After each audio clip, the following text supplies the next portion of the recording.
Hi hello friends, நம்ம Sunday விலாகோட part 2 தான். Already போன வீடியோவில் சாதம்லாம் ஆல்ரெடி ரெடி ஆகிடுச்சு, நம்ம பார்த்துட்டோம். நெக்ஸ்ட்டு என்ன பண்ண போகிறோன்னா, நம்ம ஆல்ரெடி வெசில்ஸ் மீதி லைட்டாக ஃபுல் அந்த பிளேசஸ் மட்டும் க்ளீன் பண்ணிவிட்டு, போன வீடியோவில் ஃபுல்லுமே வெசில்ஸ்லாம் க்ளீன் பண்ணியாச்சு. நான் ஆக்சுவலி நைட்டே எப்போவுமே வெசில்ஸ்லாம் க்ளீன் பண்ணிடுவேன். ஏன் இன்றைக்கி மார்னிங்காக ரொம்ப டயர்டாக இருந்ததுனால நான் டுடே மார்னிங் தான் க்ளீன் பண்ணேன். நமக்கு சண்டே நெக்ஸ்ட் டே லீவு அப்படின்னு வரும்போது முன்னாடி நாள் ரொம்ப சோம்பேறித்தனமாகிடும். சரின்னு சொல்லிட்டு எல்லாத்தையுமே நீட்டாக க்ளீன் பண்ணியாச்சு. க்ளீன் பண்ணால் தான் நமக்கு நெக்ஸ்ட்டு குக் பண்ணுறதுக்கு நம்ம ஹைஜீனாக ஃபீல் பண்ண முடியும். அதனால் எல்லாத்தையுமே நான் க்ளீன் பண்ணிட்டேன். ரொம்பவே க்ளீன் ஆகிடுச்சு. நெக்ஸ்ட்டு வந்து சாதத்தை வடிச்சிட்டு நான் வந்து இன்றைக்கி ஒரு 1/2 கிலோ சிக்கன் எடுத்து ப்ளஸ் 2 லெக் பீஸ் எடுத்தோம். போதும், நானும் என் ஹஸ்பண்ட் மட்டும்தான் சாப்பிட்றோம். So 2 leg piece plus 1/2 kilo chicken. இல்லை மோஸ்ட்லி நான் ஃப்ரை பண்ணுறது தான் யூஸ் பண்ணிக்க போகிறேன். ஏன்னா குழம்புல இருக்க ஃபிஷ்ஷுன்றேன் பாருங்கள், மோஸ்ட்லி குழம்புல இருக்க சிக்கன் பீஸ் வந்து மோஸ்ட்லி நான் சாப்பிட மாட்டேன். என் ஹஸ்பண்ட் சாப்பிடுவார், பட் ஃப்ரை பண்ணால் ரொம்பவே ஆசைப்பட்டு சாப்பிடுவாங்க.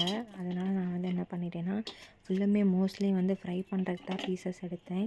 லைட்டாக எலும்பு ப்ளஸ் பீஸோடு இருக்கிறது மட்டும்தான் குழம்புக்கு கம்மியாக. நாங்கள் மோஸ்ட்லி வந்து குழம்பு வச்சிட்டோன்னா அந்த பெர் டே அன்னைக்கு மட்டும்தான் யூஸ் பண்ணிப்போம். நெக்ஸ்ட் டே யூஸ் பண்ணிக்க மாட்டோம். அப்படியே இருந்தாலுமே நான் கீழே ஊற்றிடுவேன். ஏனோ எனக்கு என்னன்னு தெரில, மோஸ்ட்லி இப்போ சாப்பிடவும் ப்ரெக்னென்சி டயத்தில் பிடிக்காது. இருந்தாலும் முன்னாடி நாள் வச்சு தான் அடுத்த நாள் விரும்ப முடியல. என் ஹஸ்பண்டும் அந்த மாதிரி தான். நான்வெஜ் இந்த மாதிரி எந்த குழம்புனாலுமே நெக்ஸ்ட் டே சாப்பிட அலோவ் பண்ண விட மாட்டாங்க. ஸோ நான் அளவாக தான் வைக்க போகிறேன். ஃப்ரை பண்ணுறதுக்கு பீசஸ் எடுத்தாச்சு. எல்லாத்தையுமே க்ளீன் பண்ணிட்டேன். நல்லா க்ளீன் பண்ணிவிட்டு எல்லாமே பீசஸ்லாம் தனியாக எடுத்து வச்சிட்டேன். இன்னும் குழம்புக்கு வச்ச பீஸ்லாம் இன்னும் க்ளீன் பண்ணலை. சரி, குழம்பு வைக்கும்போது க்ளீன் பண்ணுவோன்னு விட்டுட்டேன். எல்லாமே க்ளீன் பண்ணியாச்சு, தனியாக எடுத்து வச்சாச்சு. இது வந்து ஸ்ரீ சக்கரா அப்படின்ற ஒரு பிராண்டு தான். சிக்கன் பொடி ரொம்பவே டேஸ்ட் அண்ட் ஒர்த்தாக இருக்கும். ஒன்று 10 ரூபா தான். இது எனக்கு ரொம்ப பிடிக்கும். சின்ன வயசுலேருந்தே நான் மதுரை தான். ஸோ எங்கள் மம்மி வந்து அம்மா இந்த சிக்கன் பொடி மட்டும்தான் யூஸ் பண்ணி ஃப்ரைக்கு யூஸ் பண்ணுவாங்க. மற்றவங்களாம் என்னென்னமோ பொடி போடுவாங்க. எனக்கு கரெக்டாக அது செட் ஆகாது. அதனால் நான் இந்த பொடியை யூஸ் பண்ணிக்கிட்டேன்.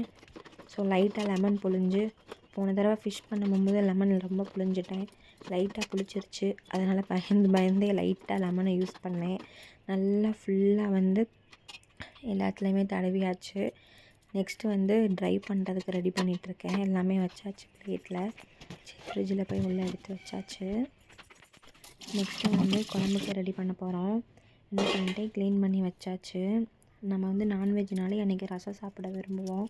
அப்போ தான் ஒரு ஃபில்டாக இருக்கும். சரின்னு சொல்லிட்டு குழம்புக்கு எல்லாமே ரெடி பண்ணி வச்சாச்சு. நான் வந்து ஸ்பைசஸை டைரெக்டாக போட மாட்டேன். ஏன்னா இப்போதைக்கு நான் இருக்க கண்டிஷனில் ஸ்பைசஸ் எனக்கு ரொம்ப செட் ஆக மாட்டுது. ஸோ லைட்டாகவே கொஞ்சம் சேர்த்துக்கிட்டேன். அதுக்கப்புறம் தேவையான வெங்காயம், பூண்டு, இஞ்சி, தக்காளி ப்ளஸ் வந்து தேங்காய் எல்லாத்தையுமே ரெடி பண்ணி வச்சாச்சு. அடுப்பில் வடைச்சட்டி வச்சு எண்ணெய் ஊற்றியாச்சு. மோஸ்ட்லி வந்து எண்ணெய் நல்லா காஞ்சதுக்கப்புறம் தான் ஃப்ரை பண்ணுறதுக்கு யூஸ் பண்ணணும். எதுனாலும் சரி, அப்போ தான் நமக்கு அந்த ஒரு டேஸ்ட் கிடைக்கும். மோஸ்ட்லி ஃப்ரை பண்ணுறதுக்கு வந்து நான் வந்து நல்லெண்ணெய் யூஸ் பண்ணுவேன். ஃப்ரை மீன்ஸ் சிக்கன் ஃப்ரை பண்ணுறதுக்கு இல்லை, இந்த வெங்காயம் இதெல்லாம் தாளிக்கிறதுக்கு வந்து நல்லெண்ணெய் யூஸ் பண்ணுவேன். இப்போ வந்து எனக்கு நல்லெண்ணெய் செட் ஆக மாட்டுது. அதனால் நான் வந்து நார்மல் எண்ணெயும் கோல்டு வின்னரை யூஸ் பண்ணுறேன். எல்லா ஸ்பைசஸும் அதிலே போட்டு அரைக்கிற மாதிரி தான் என்னோடய பிளானு. அதெல்லாம் போட்டாச்சு. போட்டதுக்கப்புறம் கொஞ்சம் அது லைட்டாக அதோட கலர் மாறினதுக்கப்புறம் தென் என்ன பண்ண போகிறேன்னா, எல்லா வெங்காயம் எல்லாத்தையுமே நான் எடுத்து வச்சு எல்லாத்தையுமே போட போகிறேன். சில பேர் வந்து இந்த வெங்காயம் தக்காளிலாம் தாளிக்காமலே ஸ்ட்ரைட்டாக வந்து அரைச்சி மசாலா போடுவாங்க. நான் வந்து எனக்கு என்னமோ தாளித்து போட்டால் தான் அது ஒரு டேஸ்ட்டு வருன்ற ஒரு நம்பிக்கை.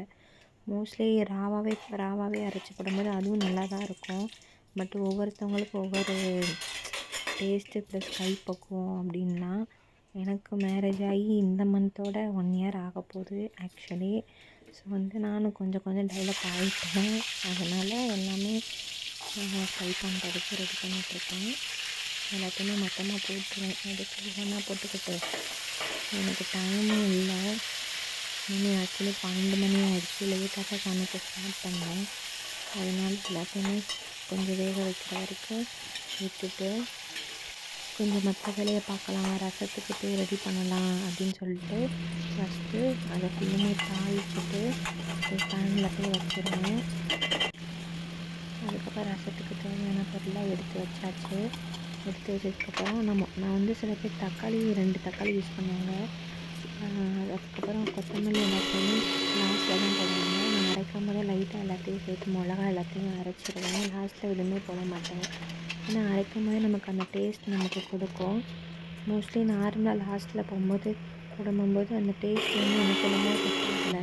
அதனால எல்லாத்தையுமே நான் வந்து மொத்தமாக அரைச்சிட்டு புளி தண்ணி நல்லா கரைச்சி ஊற்றிட்டு எங்களுக்கு தேவையான அளவு மட்டும் புளி எடுத்து கொஞ்சம் மஞ்சள் சேர்த்து நல்லா கரைச்சிக்கிடுவேன். கொஞ்சம் தேவையான அளவுக்கு உப்பு போட்டுக்கிடுவேன்.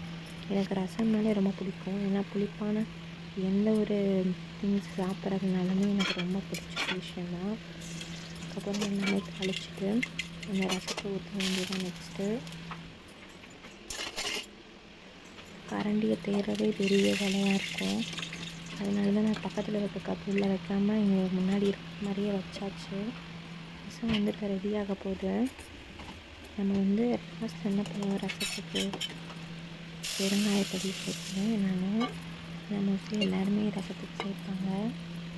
நானும் பெருங்காயப்பொடி ஒரு 3 இது லைட்டாக இது பண்ணி விட்டுட்டு அதுக்கப்புறம் விட்டாச்சு. அது மாதிரி கட்டும்போது நம்ம அமைச்சிட வேண்டியதான். அதுக்குள்ளேயே மசாலா எல்லாமே ரெடி பண்ணி வச்சுட்டு சிக்கன் குழம்புக்கு அந்த கேப்பில் லைட்டாக குக்கரை வச்சுட்டு அதுக்கப்புறம் லைட்டாக நல்லெண்ணெய் சேர்த்துக்கிட்டேன். பிடிக்காது இருந்தாலும் அப்போ தான் கொஞ்சம் லைட்டாக டேஸ்ட்டுக்காண்டி நல்லெண்ணெயும் கோல்டு வினரும் சேர்த்துக்கிட்டாச்சு.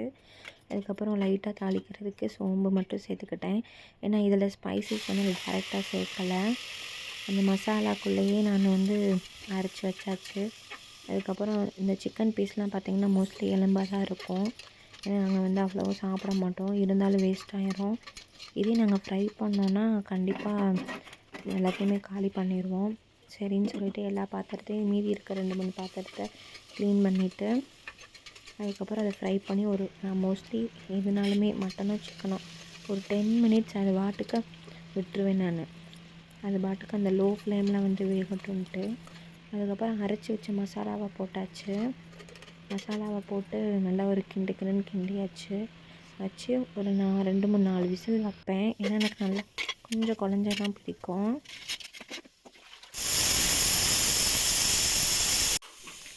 சிக்கன் வந்து வெந்துருச்சு. நான் போய் அதுக்குள்ளேயே ஒரு ஸ்மால் கேப்பில் போய் குளிச்சுட்டு வரணும் அப்படின்னு சொல்லிட்டு வெங்காயம் எல்லாமே கட் பண்ணி வச்சிட்டேன். நம்ம ஃப்ரை பண்ணும்போது வெங்காயம் வச்சு சாப்பிட ரொம்ப பிடிக்கும். சரின்னு சொல்லிட்டு குளிச்சுட்டு வந்தாச்சு. சிக்கன் குழம்பு பாருங்கள், ரொம்பவே நல்லா இருக்குது. ரொம்ப கம்மியாக தான் இருக்கும். என்னங்க ஒரு 2 டைம்ஸ் தான் யூஸ் பண்ணுவோம். ஆஃப்டர்நூன் நைட்டு மட்டும் தான் யூஸ் பண்ணுறதுனால கம்மியாகவே இது பண்ணிட்டோம். சரின்னு சொல்லிட்டு ஃப்ரை பண்ண ரெடி பண்ணுவோம். 1:00 ஆகிடுச்சு. அதனால் ஃப்ரை பண்ண ரெடி பண்ணுவோன்னு சொல்லிட்டு ட்ரை பண்ண வச்ச பீசஸ்லாம் எடுத்துகிட்டு வந்துட்டேன். அதுக்கப்புறம் தேவையான அந்த கோல்டு வினர் எண்ணெயை ஊற்றிட்டேன். சரி ஃப்ரை பண்ணலான்னு சொல்லிட்டு ஒரு சின்ன மினி ஹாட் பாக்ஸ் மாதிரி இருக்கும். அதில் கொஞ்சம் உள்ளே வச்சா சூடாக இருக்குன்னு சொல்லிட்டு அதில் பேப்பரை வச்சு ஆயிலில் வந்து கொஞ்சம் இது பண்ணுறதுக்காக பேப்பரை வச்சு தனியாக வச்சுட்டேன். அதுக்கப்புறம் ஒரு லெக் பீஸு 4-5 பீஸ் போட்டேன். 2 லெக் பீஸுமே போட்டாலுமே அது கொஞ்சம் இடம் பத்தாது.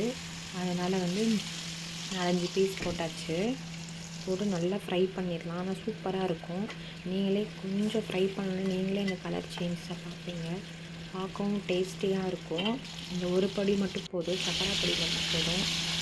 கொஞ்சம் எனக்கு ஃப்ரை பண்ணிட்டேன். என் ஹஸ்பண்டுக்கு ஃப்ரை பண்ணியாச்சு. அதுக்கப்புறம் என் ஹஸ்பண்டுக்கு வச்சுட்டேன் சாப்பாடு. கொஞ்சமாக சாதம் வச்சு குழம்பு வச்சு எல்லாமே ரெடி பண்ணி வச்சாச்சு. எனக்கு வந்து சிக்கன் ஃப்ரையில் வந்து வெங்காயம் லெமன் வச்சா தான் ரொம்ப பிடிக்கும். சில பேர் மோஸ்ட்லி ஹோட்டலில் யூஸ் பண்ணுவாங்க, சில பேர் வீட்டில் யூஸ் பண்ண மாட்டாங்க. பட் நான் என் வீட்டில் நான் பிறந்த வீட்டில் யூஸ் பண்ணதில்லை. பட் வந்து எனக்கு இந்த டேஸ்ட் பிடிச்சதுலேருந்து லைட்டாக லெமனும் வெங்காயம் வச்சு அந்த ஃப்ரை பண்ணதோடு வச்சு சாப்பிடும்போது எனக்கு ரொம்ப பிடிக்கும். என் ஹஸ்பண்டும் சாப்பிட்டுட்டு நல்லா இருக்குது, பரவாயில்ல அப்படின்னு சொல்லிட்டு டெவலப் ஆகிட்டேன் அப்படின்னு சொல்லிட்டு நிறைய சொன்னாங்க. நீங்களும் சண்டே நான்வெஜ் சாப்பிடுங்க. தேங்க்யூ ஃபார் வாட்சிங்.